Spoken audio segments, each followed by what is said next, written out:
నారా చంద్రబాబు నాయుడు అనే నేను శాసనం ద్వారా నిర్మితమైన భారత రాజ్యాంగం పట్ల నిజమైన విశ్వాసం, విధేయత చూపుతానని, భారతదేశ సార్వభౌమాధికారాన్ని, సమగ్రతను కాపాడుతానని ఆంధ్రప్రదేశ్ రాష్ట్ర ముఖ్యమంత్రిగా నా కర్తవ్యాలను శ్రద్ధతో, అంతఃకరణ శుద్ధితో నిర్వహిస్తానని, భయం గాని,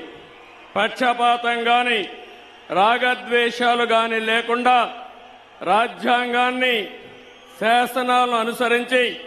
ప్రజలందరికీ న్యాయం చేకూరుస్తానని